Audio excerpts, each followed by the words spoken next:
Hey, y'all, it's Michelle with SLP Full Disclosure. Welcome to the podcast today.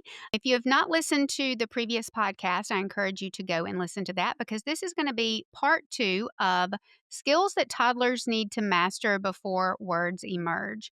And I think so many times we just want to hear the words, and that's what the moms and dads want. That's what we want as speech pathologists. But it's really important that we start at the very beginning and that we're building those foundational skills. In the previous podcast, I talked about a few skills reacting to the environment, responding to people when they are being spoken to. Are they taking turns? Do they have a little bit longer of an attention span? And are they able to shift their attention to others while they're playing, while they're being spoken to? And all of those skills are prerequisite skills for expressive and receptive language. And I'm going to say this here. So many times we talk about the expressive language because when we get these families in early intervention, that's what the parents want. I want them to talk. I want them to be able to tell me what they want and tell me what they need. Stop the crying and the whining. And as kids get a little bit older, when we start getting 18 months to 2 years and they don't have a lot of language, then we start getting a lot of behaviors because it's very frustrating for them. Can you imagine not having a way to ask someone for a cup of coffee? That would be devastating for me. So I tell parents all the time, it's very frustrating when they know what they want, but they don't have a way to communicate that. The first part of this podcast talked about some of those prerequisite foundational skills with attention and really just interaction. What we're going to turn our attention to today is just kind of building on that. And we're going to start talking about how your child plays with toys. So many times, working with families in birth to three early intervention, kids are just darting from one thing to another. And they've got all these amazing toys, and they've got the blocks, the puzzles, the cars, the trucks, the building things, and the playhouses. And they've got all of these toys that have all of these different pieces. And one thing that I have noticed, and one thing that I've been really talking to families about is limiting the number of toys that are available at any given time. I've said this before on the podcast, and it really resonated with a lot of people, but you can teach motor play. You can teach joint attention. You can teach all of these prerequisite skills literally with a bucket, a spoon, and maybe a block or two. Throw in a car, a ball. You don't need all of these fancy toys. What happens when we start talking about the next skill, which is learning to play with toys functionally and in an appropriate way, is what I see is they've got all of these toys out, they've got all these different pieces, and they are so overwhelmed by their environment that they can't really focus on that toy. So they've got a bucket of blocks over here, and then they've got 25 cars, and then you've got puzzles, and you've got books, and you've got teddy bears, and you've got all these things. And they're so distracted by their environment and by all of those different pieces and all of those different toys that they can't bring their attention. Remember, we talked about that in the previous podcast. They can't really bring their attention to the toy that you're wanting to teach them how to play with. And if kids are not learning to play with toys appropriately and play with a variety of toys appropriately, that's really going to limit the language that you can bring into their play. Children learn language through play. They learn language through play and by the parents and the caregivers, the therapists talking to them and talking them through everything that they're doing.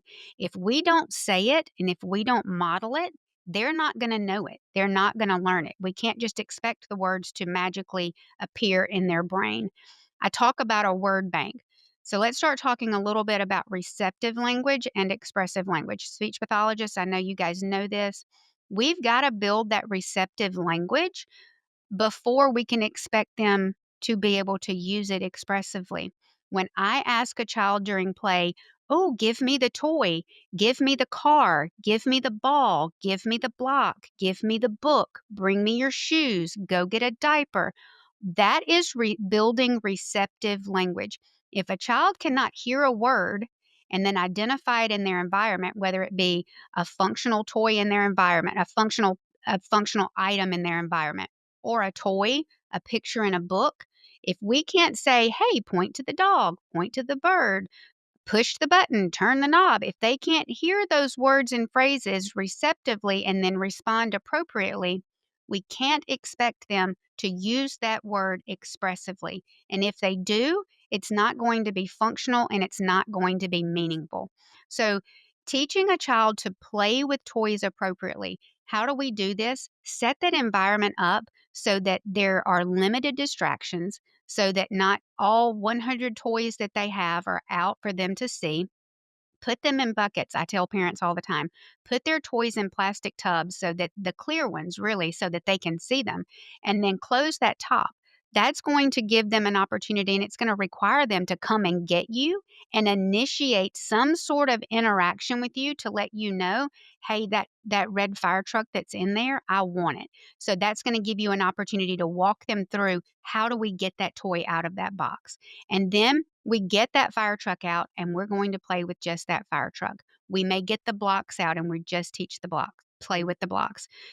Limiting distractions in the environment is something that is very, very powerful. And I have found on more than one occasion can be very helpful in helping kids learn how to play with toys appropriately.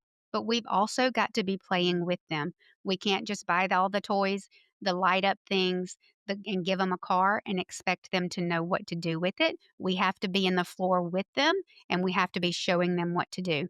That's going to also help with that motor imitation piece, something that I talk about all the time in early childhood development. Motor imitation. If a child can't do with their body what we're doing with our body, it's going to be really hard for them to do with their mouth and their voice what we're doing with our mouth and our voice. And the only way they're going to learn expressive language is if we tell them the words and they're willing to put themselves out there and willing to try to say that word when we ask them to.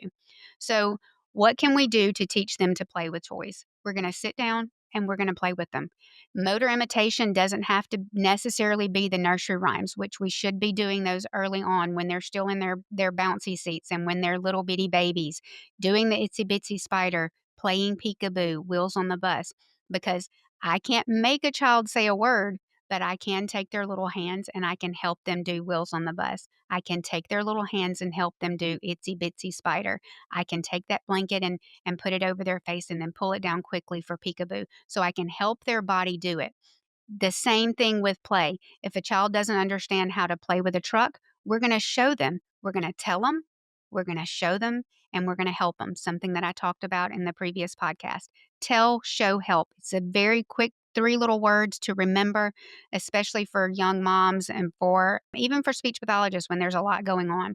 Tell them what you want them to do. Roll the car. Show them what you want them to do. You take a car and you roll it, and then you help them roll that car along the track. The tell, show, help is very powerful and it's going to help them.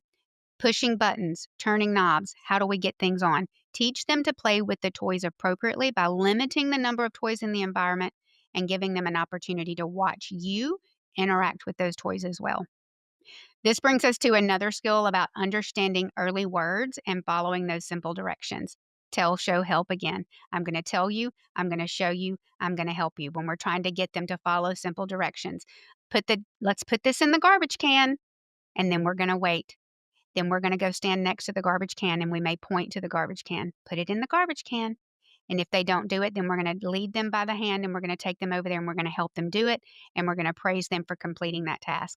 The most important thing in teaching kids to follow directions is that when you give that direction, that you give it verbally, that you give it verbally again and you show them, give them something to imitate, that motor imitation piece, and then help them do it. Because if they don't ever complete that task, then they're going to be like, hey, that meant nothing. We've got to pair that verbal direction with that motor act of what we're trying to get them to do, whether it be roll the car, whether it be stack the blocks, whether it be pointing to pictures, body parts, point to your nose.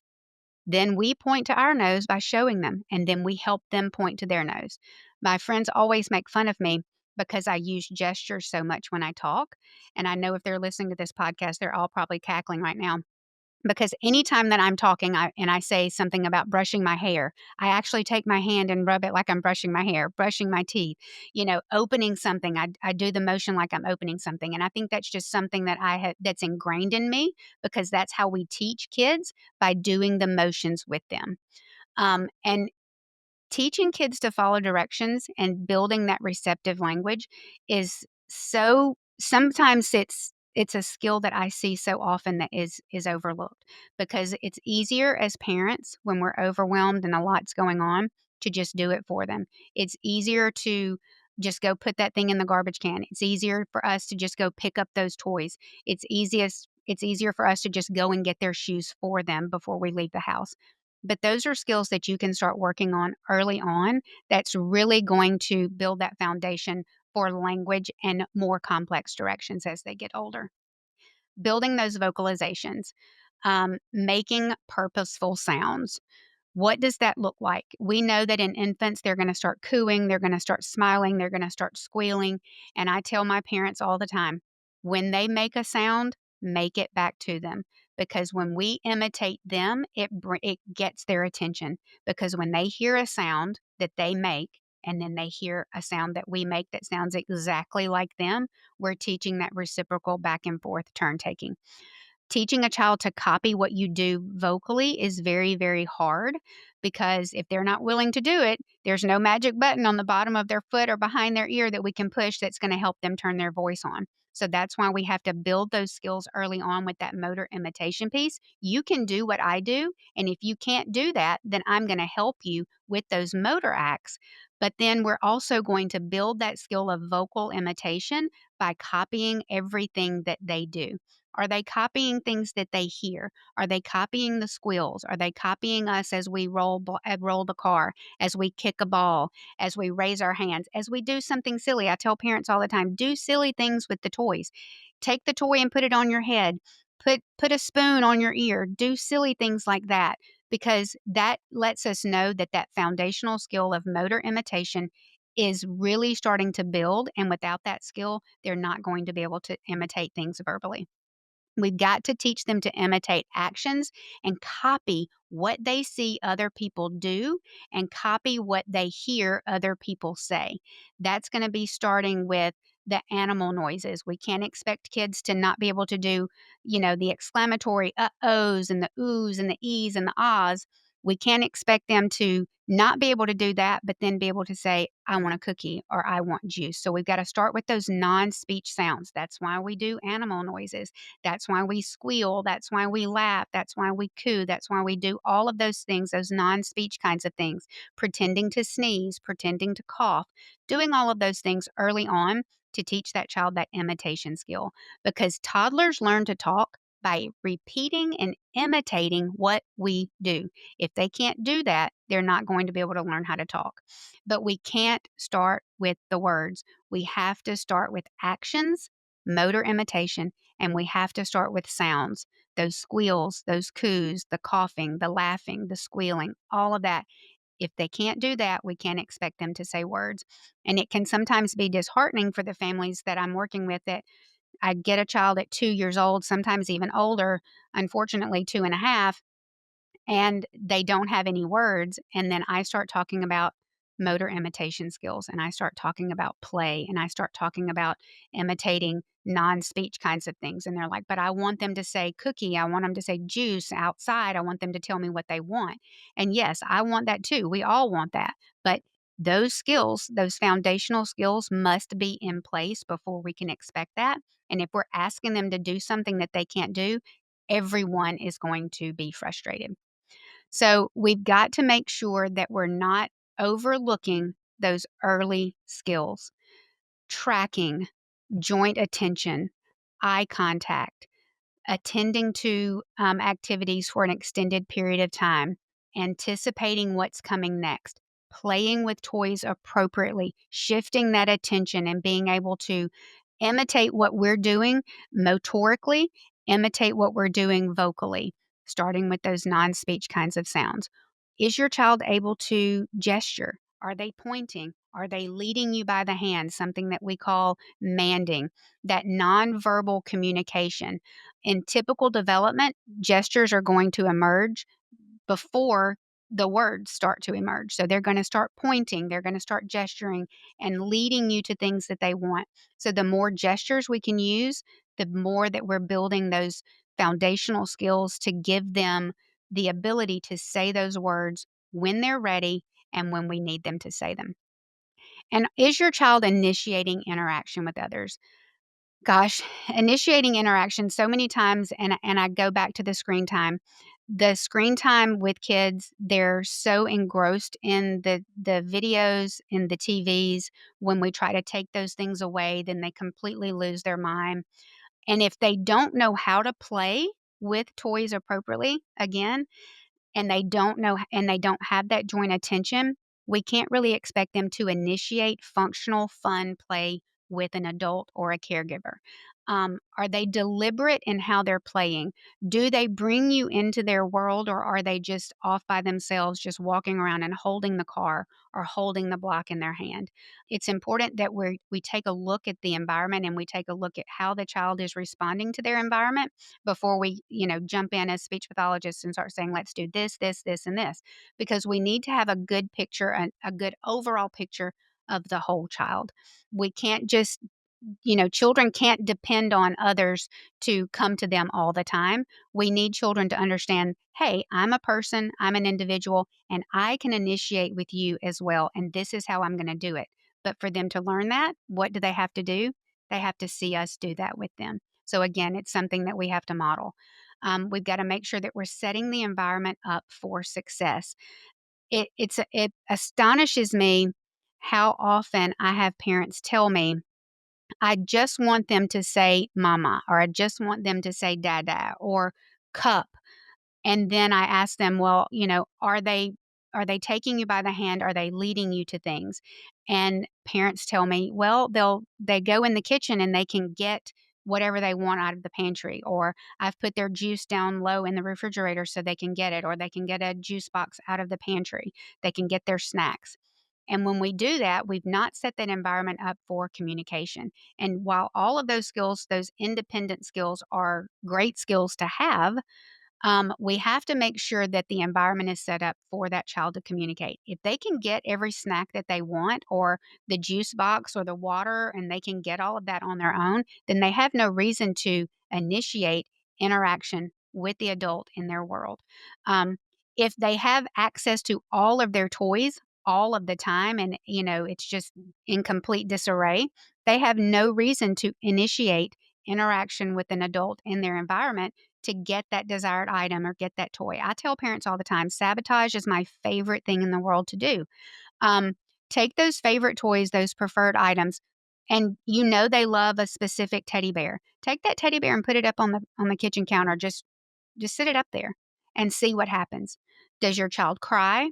Do they solve it themselves? And do they have those problem solving skills? Are they getting a chair and climbing up there and getting it themselves? Because when you sabotage that environment and you set them up, then they have got to do one of two things. They've either got to use their problem solving skills and climb up there and get it themselves, or they're going to have to come and get you and gesture or indicate in some way, shape, or form that they want that item that they can see but they can't reach. So setting them up using that sabotage. I love it when kids come and I see them or I'm interacting with them and they have on a pink shirt and I'm like, "Wow, that sure is a pretty yellow shirt you have on." Or if they've got Mickey Mouse on their shirt, I'm like, "Oh, I love your princess t-shirt." So just saying things out of the ordinary and things that are just like completely off the wall to kids is one of my favorite things to do, because you always get a response. You're going to get that joint attention because they're going to look down at their shirt and they're going to be like, "Lady, you're crazy. You don't know what you're talking about." But what I've done by doing that is I've brought them in, and they then give me that attention, and they are going to either A, correct me, or it's going to at least start some sort of interaction with me that was not there before. So sabotaging is one of my favorite things in the world to do. So if you ever have small children and they come around me, just know I'm going to say crazy, funny things to them, and they usually get a kick out of it. So, guys, we've talked about a lot of things, and it has been really, really quick and really, really short. A lot of information. Again, I could take each one of these skills that we've talked about in the last podcast and in this podcast, and I could talk about each one of those skills at length for probably an hour each. But what we have to remember is that language development starts at birth. We have got an infant that we can start talking to. We can be exposing them to different sounds, different textures, different toys. As they get a little bit older, we can start that interacting with nursery rhymes to introduce the motor play, the itsy bitsy spider, the cause effect, the anticipation of what's to come next. All of that is going to lead, each one of these skills leads into the next, because then you start to develop longer attention spans. Then they start to shift their attention from one person to another. When you've got mom and dad there, when you've got mom, dad, or a sibling there, they can shift that attention and they can watch and they can learn. Teaching them to play with a variety of toys. Get down in the floor and play with these kids. Show them what to do. They're not going to know how to do anything if we don't show them and if we don't help them. And remember, tell, show, help. It is so powerful. And using that extended wait time. The extended wait time, that quiet time, when you give that direction, give them time to process it. Don't just jump right in. If you ask them to touch their nose, don't say, touch their nose. Hey, where's your nose? Touch your nose. Can you touch your nose? Where's your nose? Touch your nose. And then wait quietly. Silence can be very powerful.